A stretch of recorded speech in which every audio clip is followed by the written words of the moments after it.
Olá, vamos aprender mais, mais e mais. Como eu disse no programa anterior, um livro na prateleira não tem função nenhuma. Então a gente divulga livro para você pegar o livro, ler o livro e passar para os seus amigos lerem também. Essa é a função do livro, trazer conhecimento para a humanidade fica melhor, a humanidade se relaciona melhor, a humanidade começa a ficar mais esperta, até na hora de votar, viu gente?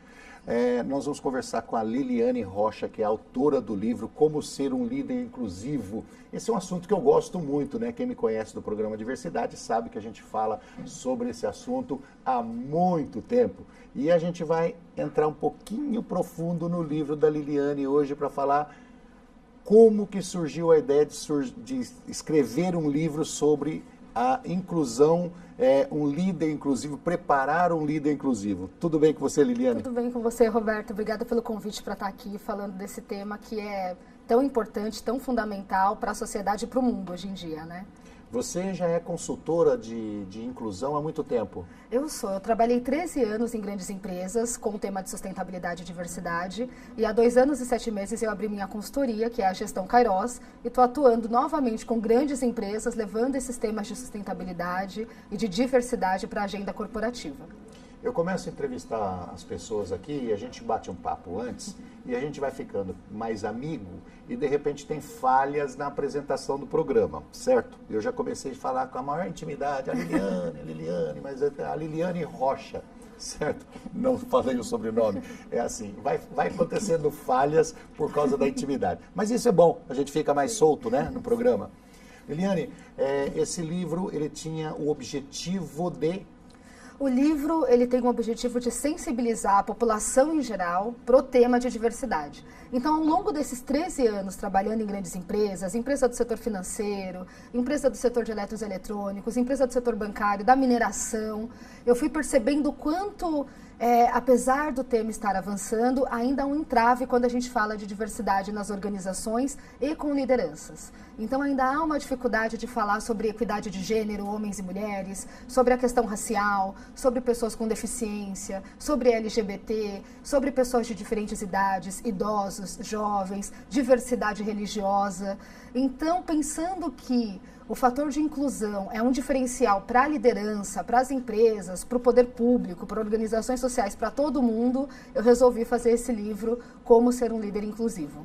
Então, o livro é indicado para os líderes de empresa, é isso? O livro é indicado para toda e qualquer liderança, né? Eu tenho brincado assim, você é mãe, você é pai, você é um líder na sua casa? Compra o livro e dá uma lida. Você é um líder religioso? Compra o livro. É de organização social, é de um movimento, do poder público, é um formador de opinião, um jornalista, é de empresa? O livro, ele com certeza ele vai te ajudar a entender um pouco mais sobre o que é diversidade, o que é valorização da diversidade e como colocar na prática, na gestão e nas suas ações.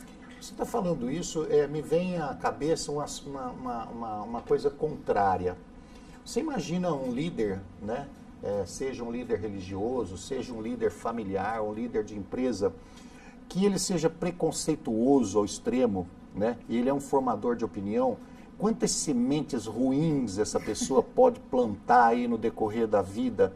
Quantas questões de brigas, né? De discriminação, de separação de pessoas, quando essa pessoa não tem o mínimo conhecimento da diversidade, ou não tem o mínimo de aceitação sobre isso. O livro pode ser pretensioso nesse ponto de pegar uma pessoa que é discriminadora, é preconceituosa e de repente trazer uma nova visão? O livro é pretensioso nesse limite, assim, que você tá colocando, né? Então, assim, a primeira coisa que eu faço no livro é conceituar. O que é diversidade? A gente tem falado tanto de diversidade, mas o que é diversidade? E daí no livro eu falo que diversidade é a expressão que diz respeito às singularidades existentes entre os cerca de 7 bilhões de habitantes do globo terrestre. Portanto, eu sou diversa, você é diversa, a audiência que está nos assistindo é diversa. E, portanto, a diversidade ela é uma realidade, ela não é uma escolha. A escolha é a inclusão. Eu quero trabalhar com o diferente, eu quero trazer todas as pessoas para estar junto comigo. E daí eu dou um avanço. O que é valorização da diversidade, então? Valorização da diversidade é criar um ambiente onde todos possam conviver de forma harmônica e sejam igualmente capazes de concretizar o seu potencial e atingir o seu objetivo. Então, acho que a primeira coisa que acontece com alguém preconceituoso quando ele começa a ler o livro, provavelmente é pensar, opa, eu também sou diverso, esse livro também está falando comigo. Eu também estou incluído nesse livro. As pessoas que eu conheço, o mundo ao meu redor, o mundo é diverso. Né? E daí ele vai provavelmente se ver nesse dilema de eu quero ser inclusivo? E qual que é a importância de eu ser inclusivo? E daí eu entro para essa linha de argumentação. Pessoa preconceituosa é burra, né?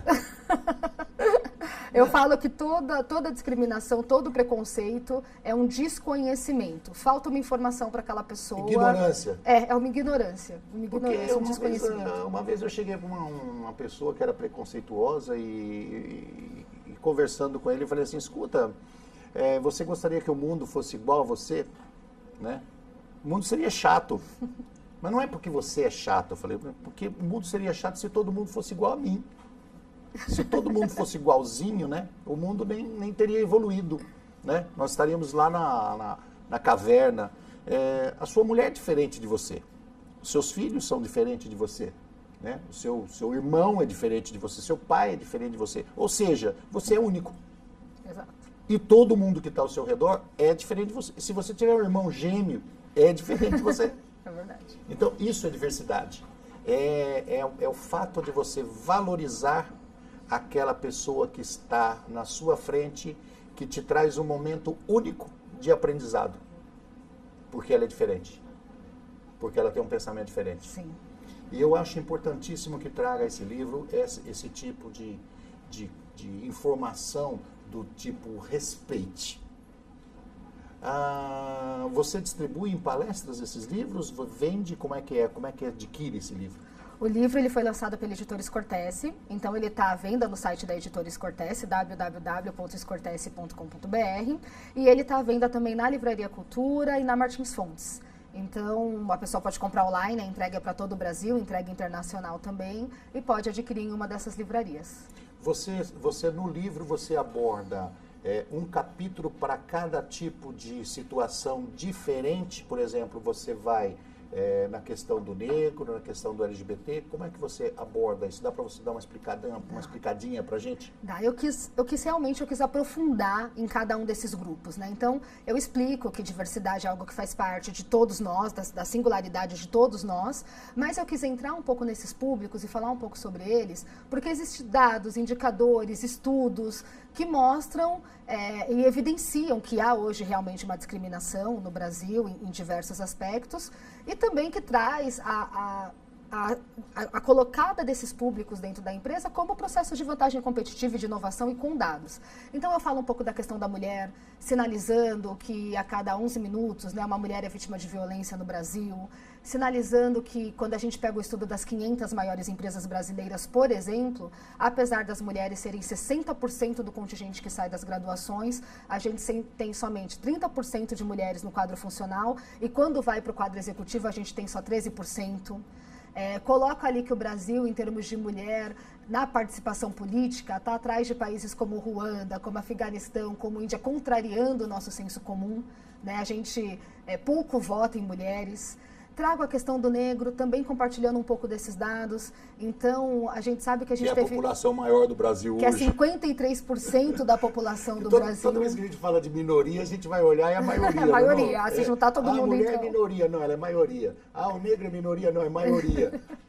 Deficiente é minoria, não, já está maioria também. É isso mesmo. Então, nós temos discriminações pelas maiorias, certo? Mas a discriminação ela é diferenciada, por exemplo, a discriminação em cima da mulher é diferente da discriminação em cima do negro? Ela é diferente em cima da discriminação da pessoa com deficiência?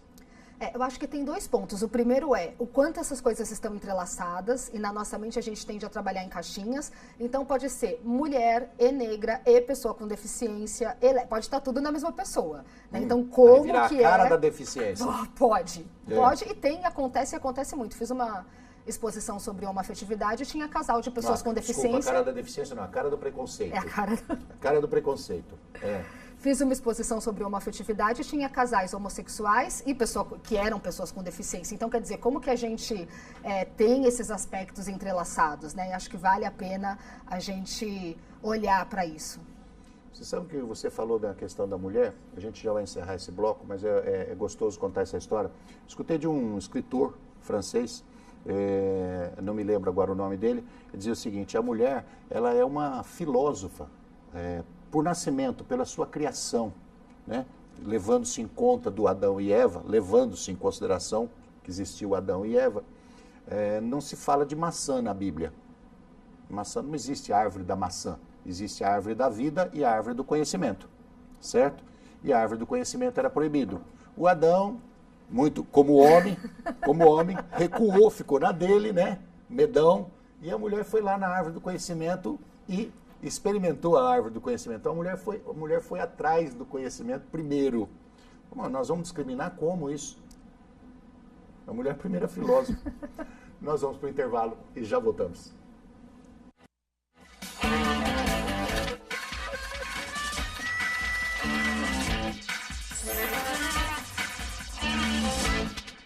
Estamos de volta com o programa Capítulo à Parte e nós estamos entrevistando hoje a Liliane Rocha, que é autora do livro Como Ser um Líder Inclusivo, um livro que eu acredito que deve fazer assim uma diferença enorme nas instituições, sejam elas quais forem, como foi falado aqui no primeiro bloco, que instituições pode ser a instituição familiar, a instituição de negócio, a instituição de escola religiosa e uma empresa.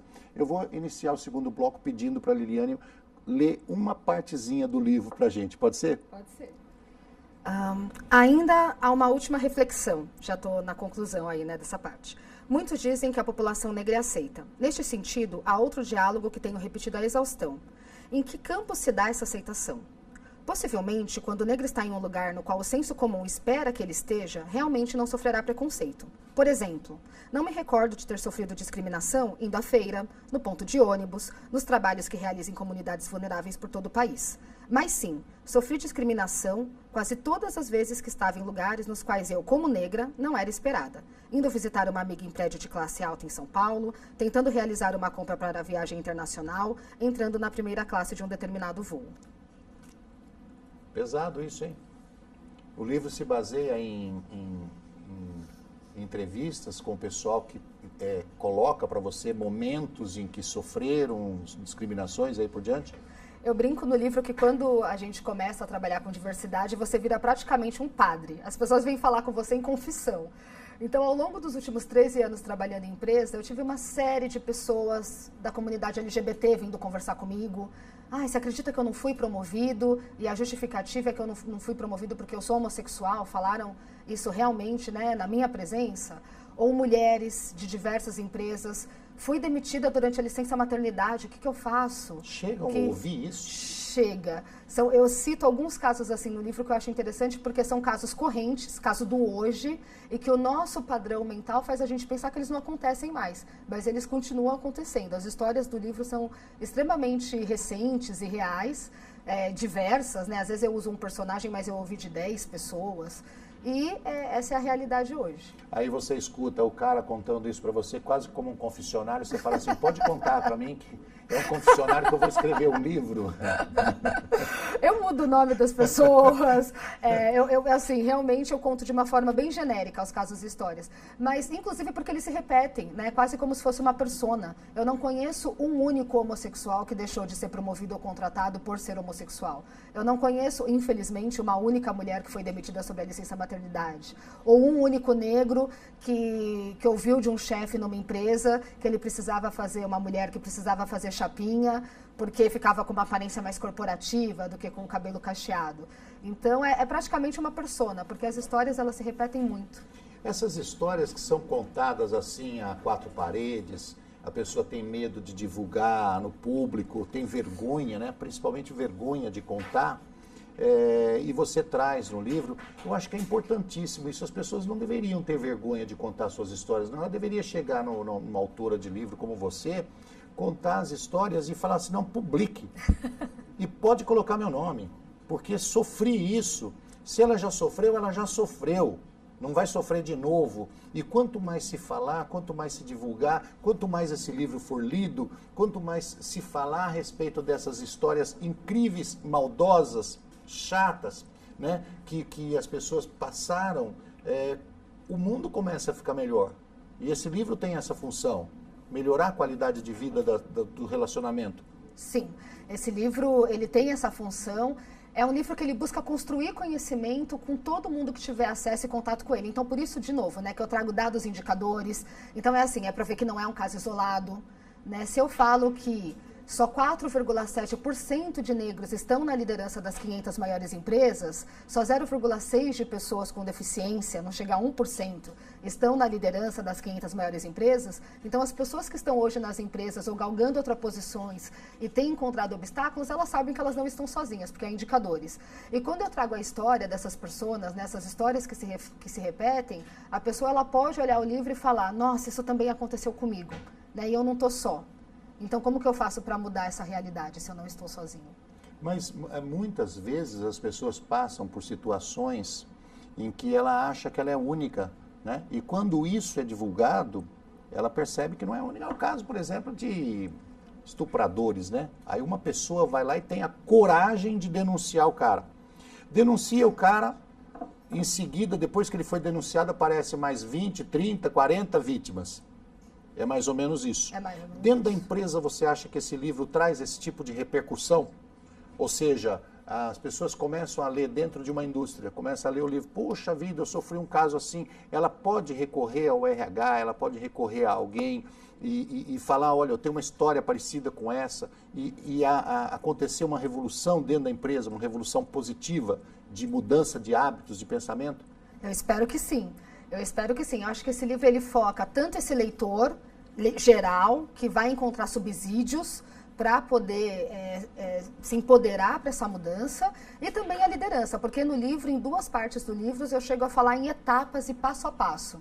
Então, eu trabalho com um conceito, por exemplo, que eu criei recentemente, que chama Diversity Washing, que é a lavagem da diversidade. Nesse trecho do livro, eu falo um pouco sobre empresas que têm se posicionado muito bem em diversidade, em comerciais, propagandas, eventos, mas que não trabalham corretamente diversidade da porta para dentro, ou que poderiam trabalhar melhor diversidade da porta para dentro. E aí eu coloco ali 7 passos. Um deles, por exemplo, é criar canais de ouvidoria, criar canais onde públicos diversos se sintam seguros em fazer uma denúncia quando há algum tipo de ocorrência, por exemplo.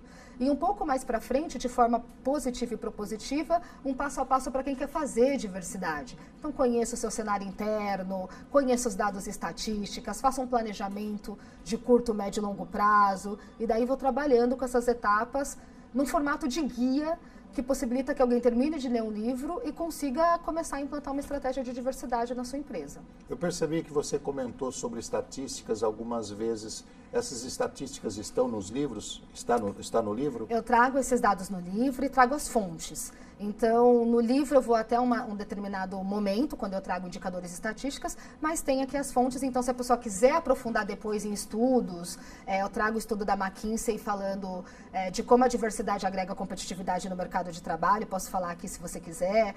Trago o estudo da McKinsey específico para a questão de profissionais com síndrome de Down, como que isso agrega competitividade no mercado de trabalho, e deixo o nome dos estudos. Então, se a pessoa quiser aprofundar depois, ela também consegue. Você acha que um gerente de empresa, como eu disse há poucos minutos atrás, ele é discriminador? Você acha que esse livro tem a capacidade de convencê-lo pela estatística ou pelos depoimentos? Acredito que pelos dois. Mas olha que interessante, a McKinsey, né? A McKinsey, as empresas levam muito a sério, os executivos levam muito a sério. A McKinsey, ela tem um estudo feito em 2010, com 180 empresas, em 4 países da Europa e nos Estados Unidos, que mostrou que aquelas empresas que tinham um maior percentual de mulheres na alta liderança, um equilíbrio entre mulheres e homens, e um equilíbrio de pessoas de diferentes nacionalidades na alta liderança, chegam até 48% mais de lucratividade e até 52% a mais de retorno sobre investimento.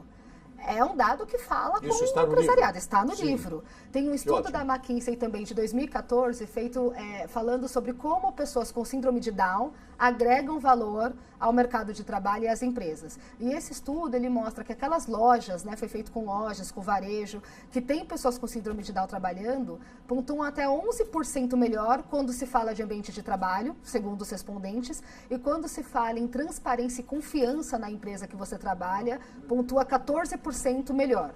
Quer dizer, é uma questão de valor humano e de justiça histórica, mas é um valor de vantagem competitiva também. E eu acho que esse tipo de dado que amplia o conhecimento e tira as pessoas da ignorância, que foi um pouco que a gente comentou, vai fazer com que todo gestor, todo líder, toda pessoa numa posição de liderança queira atuar de forma inclusiva.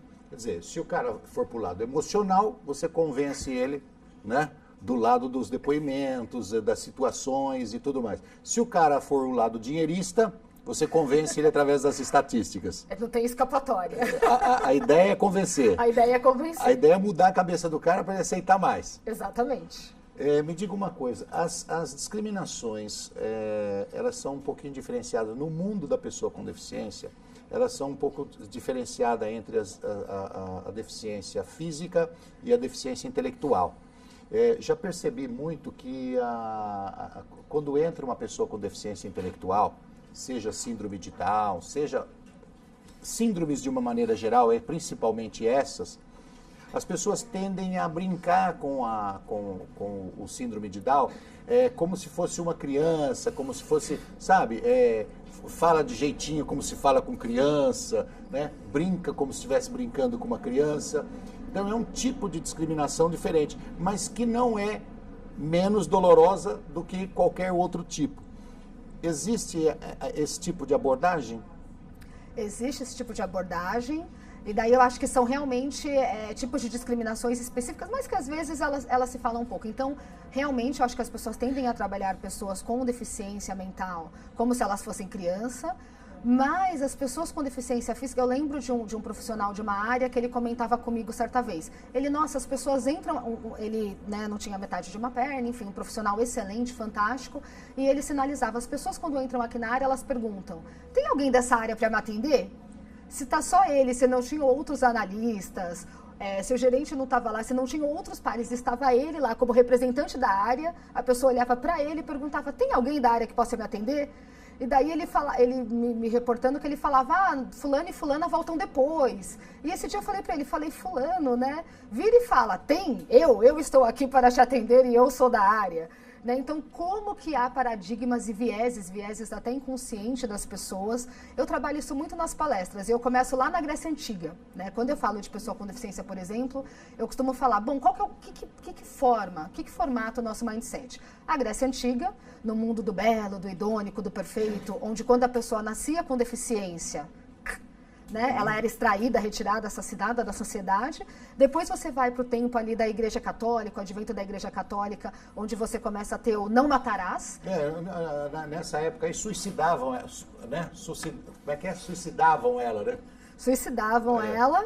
E aí, né, mas fica um pouco mais, não pode matar por causa do não matarás da Igreja Católica. Daí você avança para a Revolução Burguesa, começa a ter um entendimento da deficiência como algo natural. Mas não está escrito lá, não torturarás. Mas não torturarás e nem integrarás a sociedade. Não torturarás. Eu não matava, mas torturavam a vida inteira. A vida inteira. E só depois das grandes guerras, né, onde a pessoa sai do seu país como um herói de guerra e volta muitas vezes uma pessoa com deficiência, é que a gente começa a ter um avanço efetivo em legislação, em entendimento da sociedade, em estudos, em assistividade. E mesmo assim a gente ainda encontra esses gaps que a gente tem hoje na sociedade, como eu disse, repetindo, né, não chega a ser 0,6% pessoas com deficiência na liderança das 500 maiores empresas. É um livro pequeno, mas parece um conteúdo fortíssimo, né? Eu trago bastante. Esse é o seu bastante primeiro conteúdo. livro? Esse é o meu primeiro livro. Esse livro ele é engraçado. Esse livro ele estava escrito desde 2013. E como tem mais 2, 3 livros lá escritos, engavetados. E daí, recentemente, eu participei de uma conferência global de Londres, representando o Brasil, falando sobre diversidade no Brasil. E quando terminou a entrevista com a conferencista de Londres, ela falou, nossa, mas você é a única pessoa que palestrou que trouxe tanto dado, por que você não escreve um livro? Eu falei, eu já tenho um livro escrito, mas acho que o pessoal não vai se interessar e tudo. E aí ela foi tão enfática quando ela falou do livro, que em uma semana eu diagramei o livro, mandei para correção e ele foi lançado. E aí a Scortese se interessou, que para mim foi gratificante, e o livro foi Trazendo lançado. um roteiro da sua vida profissional. Trazendo um roteiro da minha vida profissional. Sua vida profissional sempre foi essa? Trabalhar Sempre foi com inclusão. essa, inclusão. Olha, se vocês querem um livro gostoso, quando a gente fala de líder inclusivo, geralmente a gente pensa em liderança dentro da indústria, dentro da empresa, né? Então, como nós já citamos, a Liliane Rocha citou, você pode ser um líder dentro da religião, dentro de casa, dentro da comunidade, dentro do clube, né? O clube que você joga, né? Dentro do carteado, qualquer coisa. Torcedor da Portuguesa, junto o grupo lá, você pode ser um líder. Eu sou torcedor da Portuguesa. Então, como ser um líder inclusivo? Esse livro é bom, leitura fácil e traz um bom entendimento para relacionamentos sociais, relacionamentos empresariais. Nós agradecemos a você, Liliane, que escreveu o livro melhorando aí a nossa performance. E eu agradeço você de casa, que esteve conosco no programa Capítulo à Parte. Até a próxima semana. Até lá.